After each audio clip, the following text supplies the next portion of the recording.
my explanation as the title company, if someone does answer, they answer falsely in question, we have to issue that 1099 form, is that you should have whoever does your taxes to, consult a tax professional.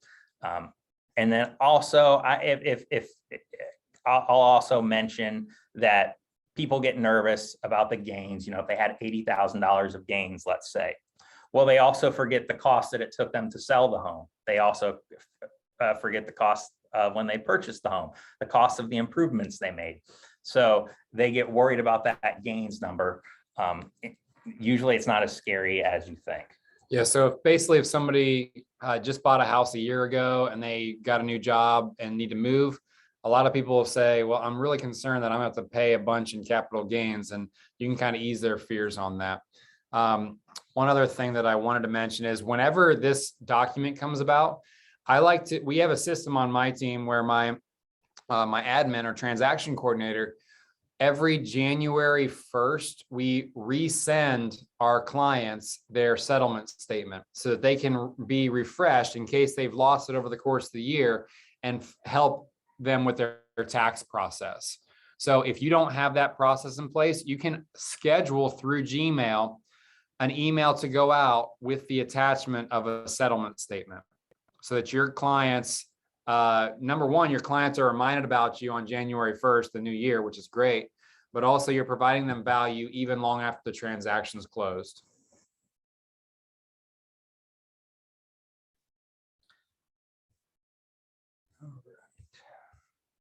But again, we're not tax experts. None of us want to be tax experts. So never get in the thing of, well, you're probably gonna have to pay this much. Don't go there. This again, another title doc that's again more of a, we want the buyer and seller both to sign that they're saying that, they did, X, they're in compliance with everything, kind of protecting that buyer. Okay. Title is going to want to know how your clients would like to receive the funds. A vast majority of the time, we see a wire. The wire is the quickest way for your clients to get the funds. Typically, somebody might think a check would be better, but typically the bank's going to put a hold on that. So that's going to be key, especially maybe your client is selling a property and they're going to be making a purchase that next week. Those funds are going to be want to be wired, because if they take a check, their bank's going to put a hold on that check, and then we could run into some issues of getting that closed on time for their next transaction. This one is a question we get all the time. This is the notice of availability of closing protection coverage. It's definitely not the most important document, but it's a confusing one. So I'm going to do what I do at every closing. I'm going to interject. Okay. And I encourage you all to do this as well. So every title company, because in the past, one mom and pop operation stole someone's money at closing, and there's this form now. So whenever the title representative says, and now I always have to offer this, you can just jump right in and save yourself a minute or two of your time and say, hey guys, save your money, $50 or whatever it's going to cost, and go buy a pizza, because this closing protection is kind of bogus, right? And I'll explain this one because I hear it all at every single closing. So title has to offer this. It is basically closing protection or insurance, so to speak. It costs you let's say $50 as a buyer or a seller to get this closing protection. It's supposed to protect you against the title company stealing all your money. If they steal all your money, odds are they're going to steal your $50 too, right? So you'd be out X plus 50. Instead, just take a look at like the history of the title company. If they've been around for a while, like First American, his spiel is, we've been around since 1882. And what year is it actually? We've been around for 135 years. And we're a Fortune 500 company. Yes. So he's got his spiel. And basically, if a title company has a good long standing, then they're not going to steal your money, because they would go out of business the next day. So save your people time and money, and don't have them read through it. Just literally say, hey, buyer, seller, you don't want this. Just say no. Yeah, and you could tip them off at the closing or even before closing to decline this. This is something that the title company has to present to them actually before they get to the closing table. So what happens sometimes is they read it by themselves because they haven't been advised by their agent or been there and realizing, they think, well, if I'm protecting myself from losing hundreds of thousands of dollars, what's another 50? But like Josh said, it's a waste. Okay, let's skip through those. Okay, so those are kind of the core seller docs that we're going to see, and seller and buyer docs. Now we've gotten kind of over to the lender package, and I'm going to sum up the lender package kind of a simple way possible, kind of break it down into a few different type of documents they're going to have. So the lender's going to have some type of documents in there that are going to be about what they're lending you and the terms for loaning you that money, right? There's going to be a group of those type of documents. You're also going to have some documents where they want to confirm that you're telling them the truth, about your income, about your debts, about whether you're occupying the house, that you are who you say you are. There's going to be several of those type of related documents. And then also, again, we covered this before, there's going to be some documents that you'll help them fix any errors or mistakes. This one we just got up here now, and these are starting to phase out. Some lenders are still using them. COVID-related documents, kind of verifying your employment still, just to make sure that nothing has happened that might cause an issue with that. Now, this is the closing disclosure, and I know there's a settlement statement in here somewhere. So the closing disclosure is the bank's version of the settlement statement, the government's version of the settlement statement. Typically, the title company is going to review the settlement statement with you, just because how simple it is. It is a list of debits and credits, and it's easy to work your way down and through the document. The closing disclosure, not quite as organized. Typically, what you're going to see at a closing is the title, whoever's doing the closing is going to review the settlement statement. And we're going to get to, for your sellers or buyers, what the seller cares about most, the cash that they're going to get. What the buyer, hey, this is what my cash to close and all my costs to close. So typically you review that. And then my line always is, hey, this is the closing disclosure now. This has the exact same numbers that we had on the settlement statement, just not in that simple list of debits and credits that we reviewed. If you'd like to read through these again, we can, but this is the most important part that we care about. This is the closing cost for your buyer and the cash to close for your buyer. Now, if this is the seller's CD, it's going to have that proceed amount. And I say, look, it's the exact same amount that we had on the settlement statement. And usually we don't review the CD at that point. Let's see here. CD. Let's go through these here now. So after the CD, again, we're going to have documents kind of related to what they're lending you in those terms. So there's always going to be a payment letter. A couple of times you run into a question here between the payment letter and the note.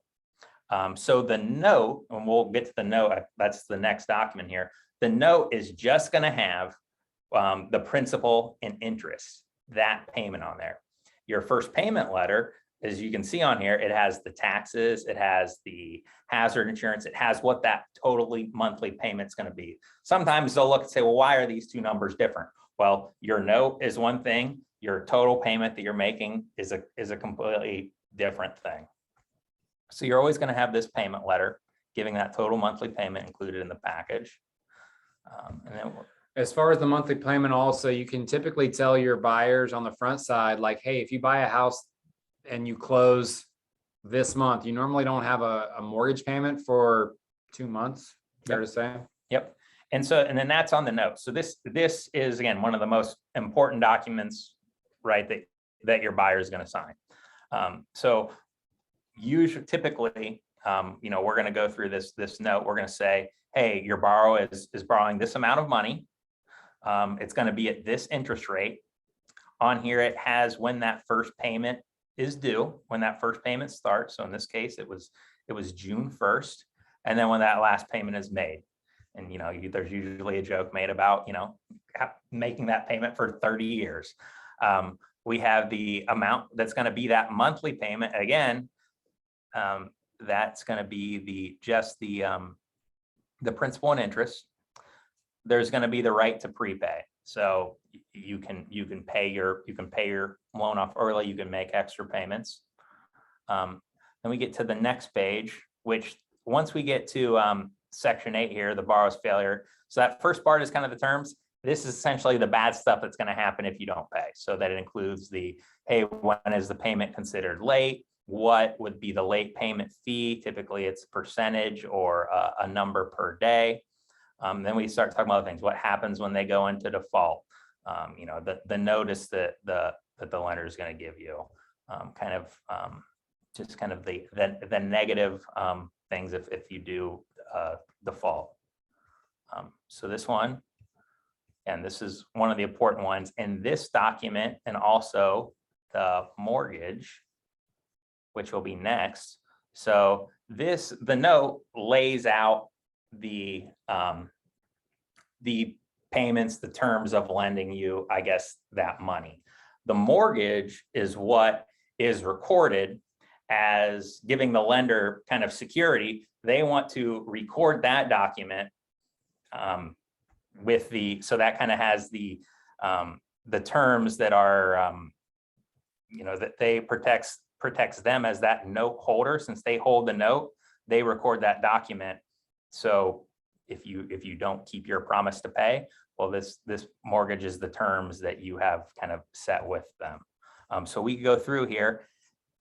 If you have a reader who wants to read everything of the mortgage, again, get these docs to them before. Summing up the mortgage, it just, again, it has, it's going to have kind of the terms that you've agreed to, whether, you know, there's going to be, you're going to upkeep the property. You're not going to let it go in type of disrepair. You're not going to store it or store any like hazardous things in there. If you are occupying the property, that you are occupying it, you're not renting it out. Just kind of the terms that you've agreed with essentially to the lender for them to loan that money to you. That document's going to require a notary. And again, this is the recorded doc. There might be an additional, like a short form mortgage, or what's known as a rider included. Like if it's a condominium association, there'll be a rider that goes along with it. Again, it just kind of has the same thing that you're going to follow the covenants of that association. In the one thing I always like to kind of explain to in those documents is those are standard documents kind of used in every closing. They're not out to get you.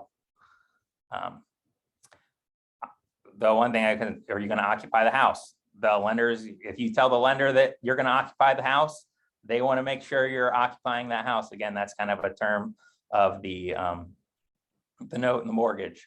The amortization schedule, they'll always include one of these. It's always depressing to look at, see how much at the beginning, how little is going to your principal. This is always initial escrow account disclosure. This shows what the balance of their escrow account is going to be through the course of that first year. From the payments going in and the payments that they're going to be making going out. There's always some type of things. Again, if you don't make your payments, they're going to report that to the credit union. They want to make sure there's a signature affidavit. So at some point along the line, maybe your name had been signed a different way. So maybe Josh here, for instance, might have Josh Nungesser out there. He might have Joshua Nungesser out there. It's just going to show up and say that you are one and the same. There have been situations where someone's spouse have found out about a former marriage that they didn't know about on that document, which can lead to an interesting conversation. There's always a disclosure of right not to close that your buyer will sign to. So even though they've gone through everything, they have the right to decide not to close at that point. Now, you do have a contract signed with the other party, but you have a right not to close and take that money from the lender. A couple other key documents in here. Again, there's going to be government documents about mortgage fraud. Again, if you're occupying, if you say you're going to occupy the property, you better be occupying the property or else you are committing mortgage fraud. There's going to be docs that your buyer is going to sign that gives the lender the ability to pull your tax returns. You had presented the pay stubs or the income bear to lend them the money. Well, sometimes they might want to go in and double check. If you have PMI, there's going to be a right in there to cancel your PMI. And it'll give you those dates, when those payments are made. Obviously, if you make any extra payment, it's going to change the date when you can apply to have that PMI removed. Let's see what else we got from here. One thing I'll interject here, we're gonna wrap up here in a second, but there can be sticky situations when you're approaching the closing table. The most sticky situations typically revolve around like divorce situations. If you know that there's going to be some stress around this, get out ahead of it. Please let the title company know, because they'll do a good job to try and bridge the gap. For instance, a case in point here, I just closed on a listing where it was a baby mama situation where we had a guy who had a child with a woman, and they both were on the deed and they no longer speak to each other. So they didn't want to close at the same time. So we had to bridge that gap. We had to communicate with each of them separately and had them sign separately, et cetera. In the past, I've had to track divorcees down to sign over their right to the property and any proceeds.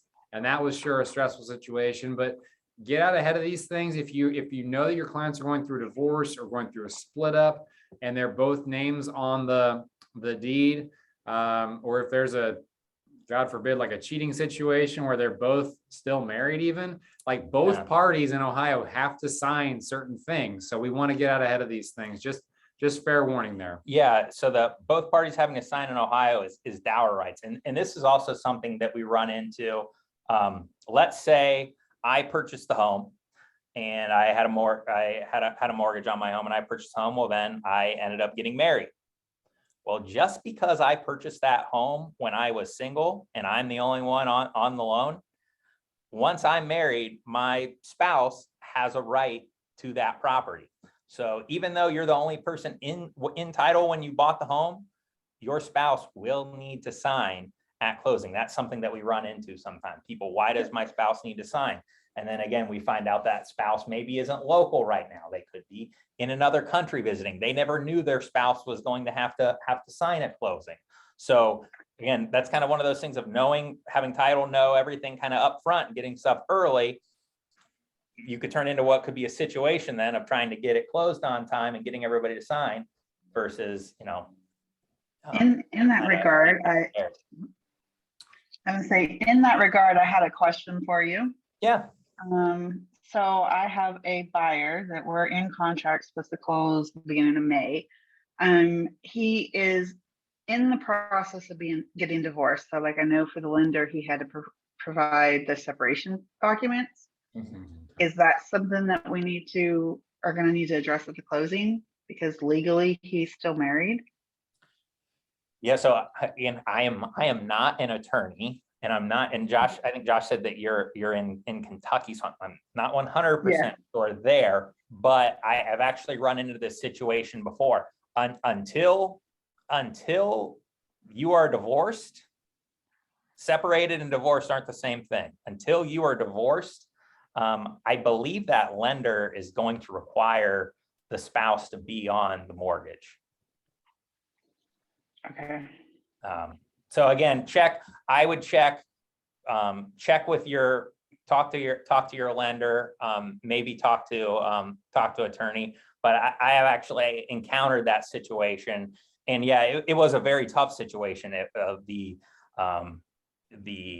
buyer who was buying the home and the spouse that they were in the process, they were getting divorced, they were separated, but they weren't divorced. She was having a very hard time signing that mortgage, even with, She spoke to our attorney, spoke to the lender's attorney, but she was having a hard time signing that. But yeah, I would check with the lender, check with the attorney, and see what they say.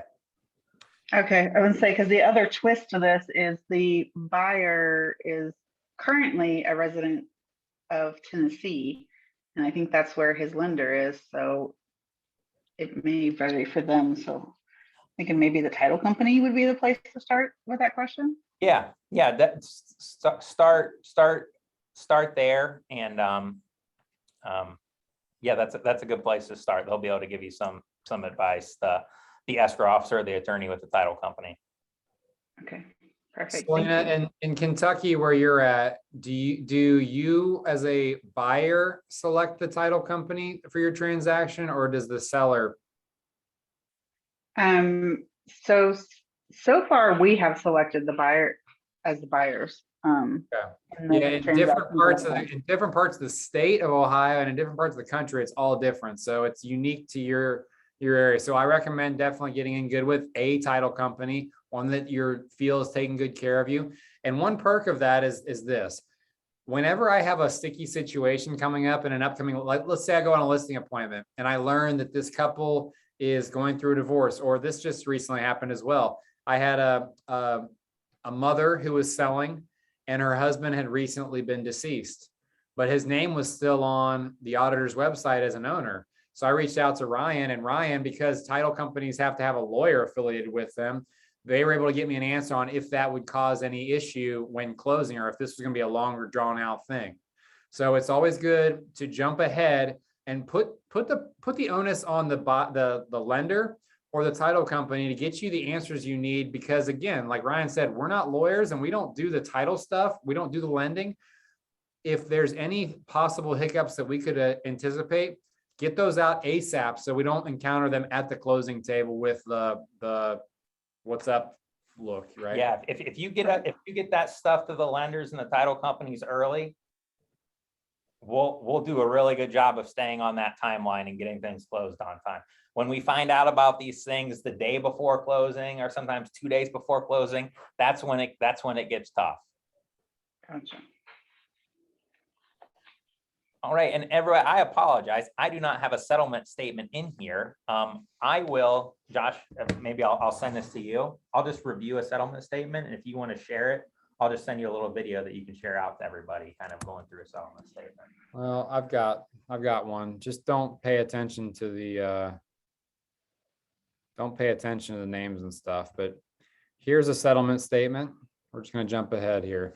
You don't need to know any of the names. Okay. What you see on the screen here, and I'll break it down from what I look at as a realtor. This is all that you really need to look at. Number one, sales price. Is that correct? Now, sometimes if I've got a couple deals going, I confuse my numbers pretty easily. So I go back and look at the contracts and my documents to verify that there weren't any additional addendums, no changes to purchase price. So number one, is the purchase price correct? Number two, you see here, earnest money, $3,500. In this situation, we did a $3,500 earnest money check. I need to get that back, and I need to make sure that that number is correct. Sometimes title fat fingers things on accident, or we give them incorrect information. So we want to make sure that number is correct. The loan amount, like that's between the lender and the buyer. That's none of my business. Okay. So I'm not sure if that number's right. And I still don't know. I'm not going to know. Taxes. Again, I don't know. I'm assuming you got that right. That ain't on me. I don't know anything about taxes. Loan charges. I don't know anything about loan charges because I'm not the lender. I don't necessarily care about these things unless I see some crazy off the wall number that I may have a question of. If I do have a question, I'm going to reach directly to the lender.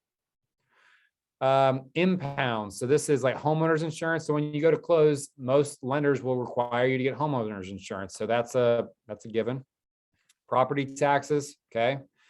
Title fees. Again, almost all title companies are pretty similar. They're going to charge you similar fees. There's nothing much that we're going to be able to do about any of these things. Commissions. God bless the listing agent. She's only making $350. Maybe that's why she stinks. Okay. She's been a nightmare to deal with and getting things signed, just point blank. You don't see her name, so I'm not telling you anything you don't need to know. But my number is correct. That's all I care about. Government recording and transfer, these are going to be similar no matter what, what you're looking at. And then again, if I'm representing the buyer, I'm only over here in this column typically. If I'm representing the seller, I'm over here in this column.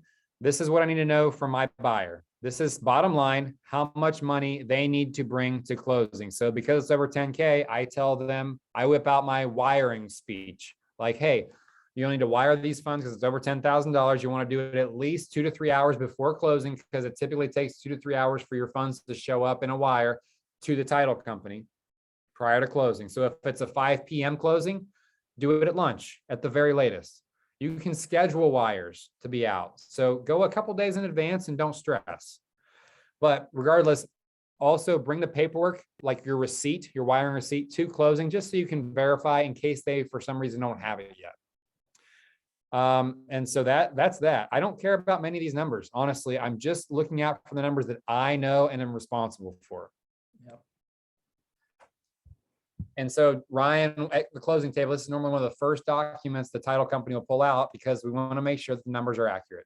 And also, when the title company shares this information with you, review it and say, yes, that looks good. Please send it out to the buyer. Make sure that your buyer or seller has a copy of this prior to closing, so there's no surprises at the closing table, because they can get awkward. Yeah. And Josh did a good job explaining there. Yeah. There are certain things that, as the agent, that you are looking out for. I'll just review a couple of the things again, where when your buyers or sellers are looking at a settlement statement, this is where more than likely their questions are going to come from. So again, everything on here, a list of debits and credits, seller on one side, buyer on the other. The taxes, and this is specific for Ohio. I'm not sure about Kentucky. A lot of times, especially first-time buyers, sellers, they might not be aware of this. And even sometimes, people who've bought and sold a couple of homes aren't aware of this. Taxes in Ohio are paid in arrears. So what that means is, let's just take this year, for example. Let's look at this settlement statement here.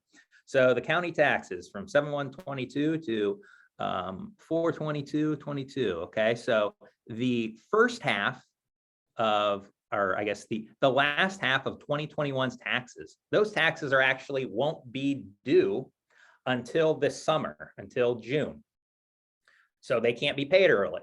So the title company, as you can see here, if you look on the seller side, there is a debit, and that's going to be issued to a credit as the buyer.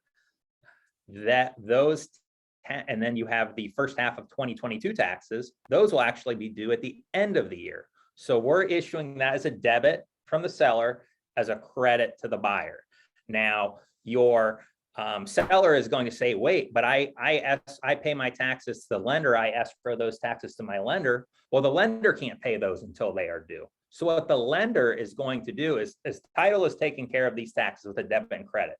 That lender is going to refund them their escrow balance. So don't have your clients worry that they're paying taxes twice. The lender is going to refund what taxes they have set up in that escrow account to the seller after closing.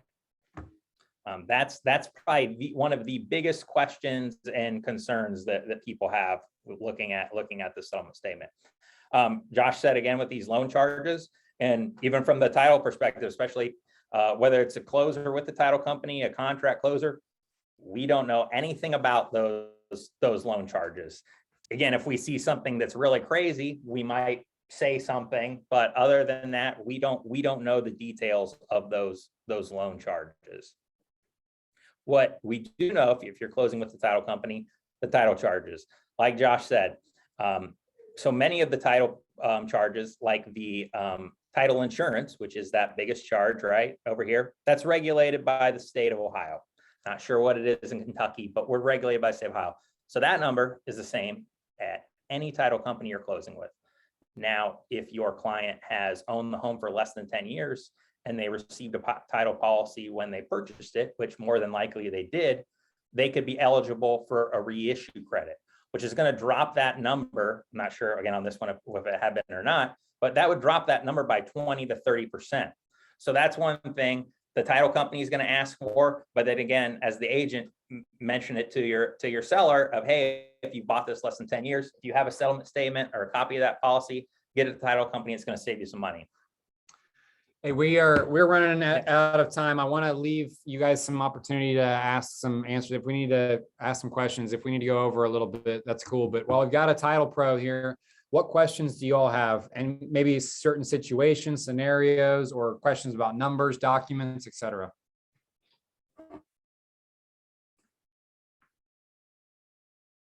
Not everybody at once. You already answered my questions when I was talking. Okay, good. I'll ask this from a title side perspective. What is a good experience with a realtor in the room, and what is one that you wish would improve maybe? What is a good experience with the real estate agent room? I think, Josh, you kind of said it well when you got to the table. As a real estate agent in the room, you're there kind of for moral support. Sometimes real estate agents kind of try to almost kind of run the closing, and sometimes that can be a little bit of a challenge. But from the experience standpoint of, no, I mean, you can really tell in a closing which agents have been communicating well with their clients throughout the transaction. You can tell which agents have shared this with them, have explained the closing protection coverage, wiring the funds, who has communicated well with their clients, and who's been that absent agent. It's very easy to tell when you are in a closing. So, I mean, just, prepare your clients for a closing. As I said, it is very easy to tell when an agent has no idea what's going on, or an agent who's really been there kind of looking out for the client. Well, you all now have a little bit better understanding of what's going on. So if you do have other questions, feel free to shoot them my way. I'll link you up with Ryan. Ryan helps us out a lot. And one last thing I'll say is, at the end of the closing, when they say, okay, everything's good, congratulations, that's when I like to bust out the closing gifts, give them to the client, and just say, hey, I appreciate you so much for trusting us to do this with you. I'm so excited for you. Like, become a politician. I hate to say this, but become a politician. Kiss babies, like shake hands, celebrate. Yeah, this is a big deal because you're planting the seed for future business, for future referrals. So this is when I give them the gift. And then I always turn to Ryan. I say, Ryan, would you mind here? Take my phone, take a couple pictures of us. Why do I say take pictures of us? Because I want to market the snot out of this, especially if you're young in your real estate career. You should drum up more business because people are seeing you on social media being successful. If you don't follow me, feel free to follow me on Instagram, Facebook. Every single closing that we have, I always take a picture if I can with the person and we celebrate.